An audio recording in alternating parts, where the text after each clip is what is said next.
Hello everybody, I want to show you with this video 10 first things to do for the Samsung Galaxy Z Flip 4. The first thing I want to show you is about the battery, because it's not that good if you charge your battery always until it has 100%. So the best is to charge it just up to 85%, and that can really affect the lifespan of the battery.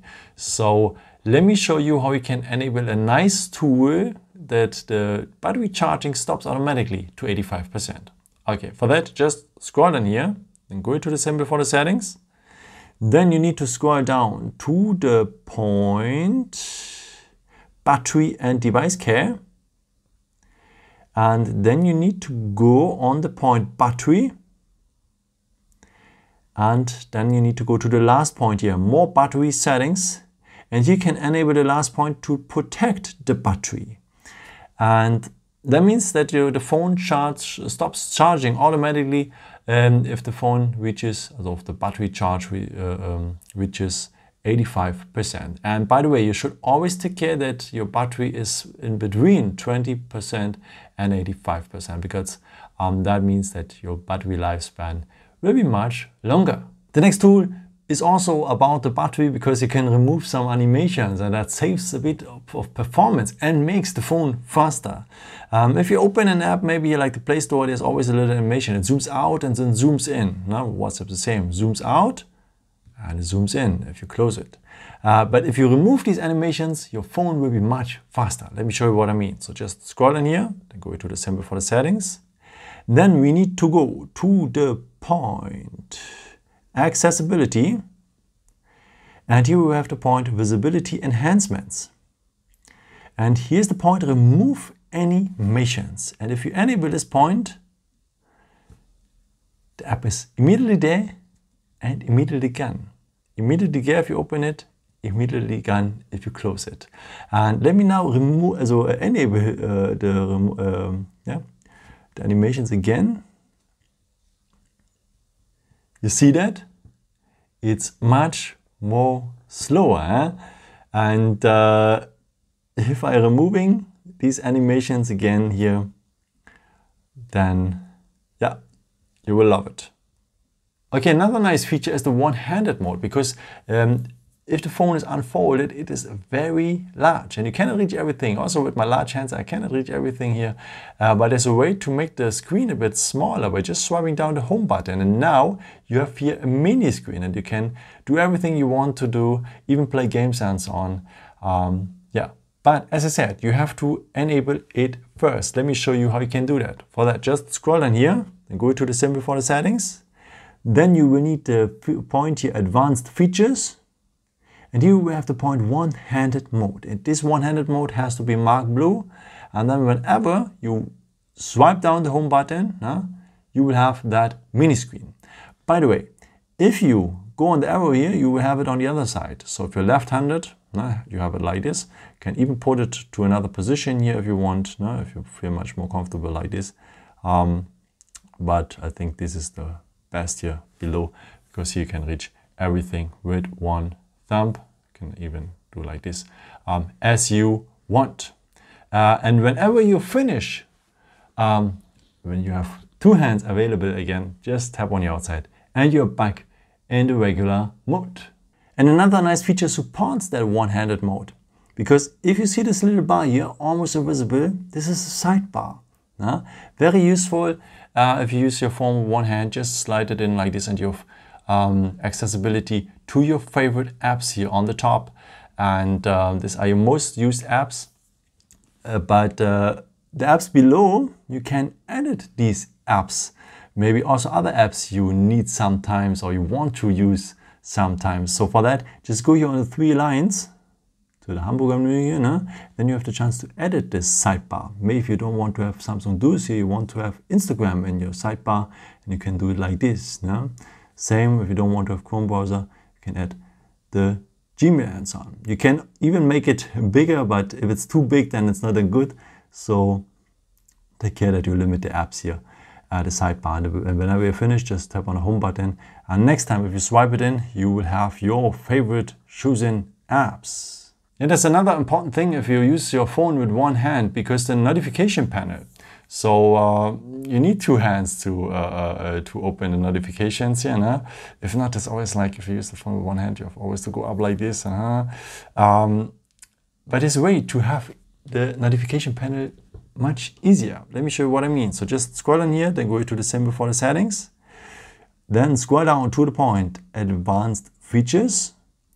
And here you will need the Motions and Gestures area. And then we will need here the Finger Sensor Gestures. There's just one to open the notification panel. Enable it like this, so that's marked blue. And that means whenever now you swipe over the fingerprint sensor, so the power button, then just swipe down the power button and you will have now your notification panel. Swipe the power button up just easily without pressing it, then you will leave the notification panel. Open and close. Pretty nice. Okay, the next tool I want to show you is for the performance, because if you work with many apps at the same time, so that you jump from one to another or work in multi-window mode here, then you should add some more RAM. So let me show you how this works. So just scroll in here, then go to the symbol for the settings. Then you need to go to the point Battery and Device Care, and you will find the point Memory. And here you can add some more RAM, the last point. The phone, by the default, it has already 4 gigs virtual RAM, but you can add a virtual RAM for 8 gigs. That's an additional to the basic RAMs. And this makes your phone faster if you have many apps at the same time. So you should try that. If you try that, you have to restart your phone. That's the reason why I'm doing that not now. But you should do that in any case if you still have a lot of storage available. Okay, the next mode I want to show you is to clone apps. So that means that if you need a second WhatsApp account, maybe for your second number, or if you have another Facebook account and don't want to always log out and log in and so on, you can create a second app here on that phone. First of all, of course, you have to download the app you want to clone.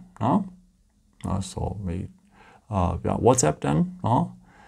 And then just scroll down here, go to the symbol for the settings, as we have learned already. Then let's go to the point Advanced Features.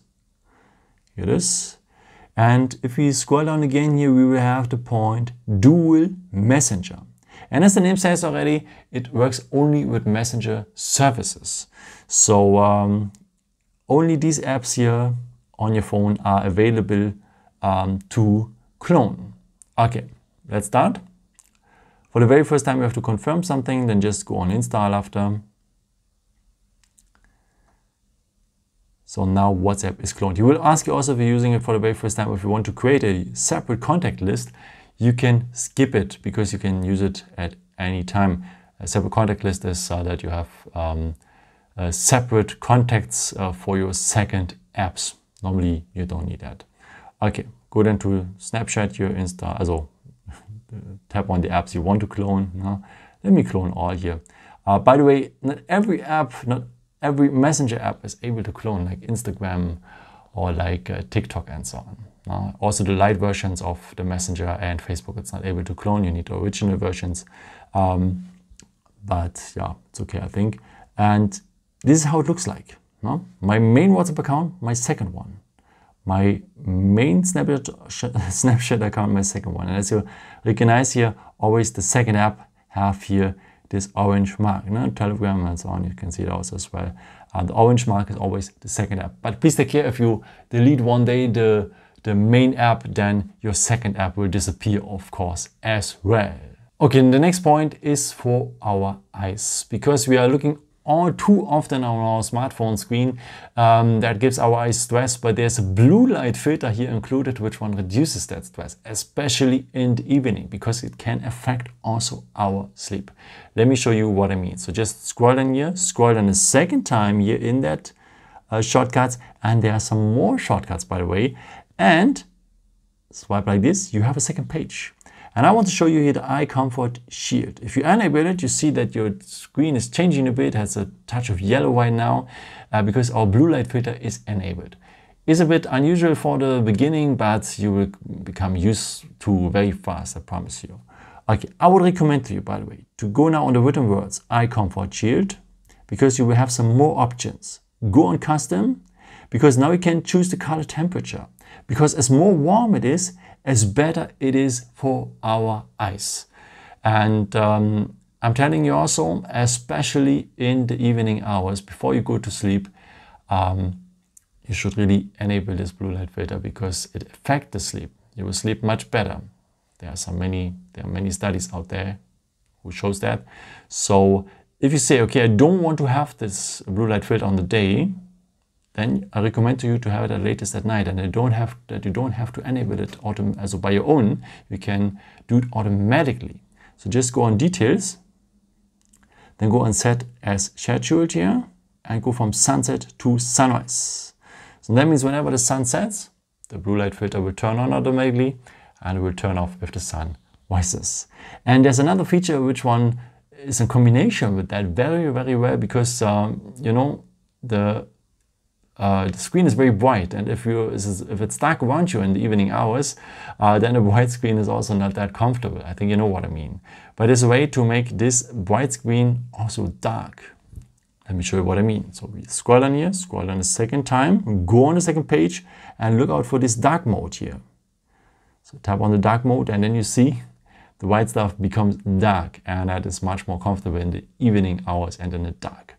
So if you tap now on the written word dark mode here, you can schedule it as well, that you don't have to turn it on by your own, so that it goes as well automatically here. Just go on details and go on turn on as scheduled. Same thing from sunset to sunrise is the best option here.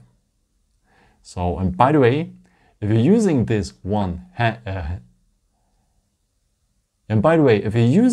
dark mode, then if the screen is dark, we turn off the pixels, and that means that you save energy. Very important during these times. And the last topic is also for our eyes, something very simple, but we have a very large screen, and why not using it? So we can increase the text size and the screen zoom in general, so have bigger icons and so on. Let me show you what I mean. So just scroll in here, then go to the symbol for the settings.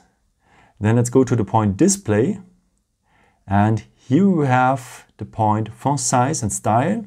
You can increase the text size in general. Now, I've increased it already for 1 point, that you can follow my video better here.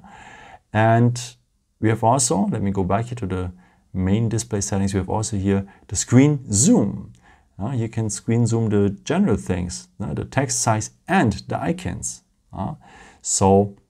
But don't enlarge it too much, because it will affect also the notifications, and you can not read well the previews and so on.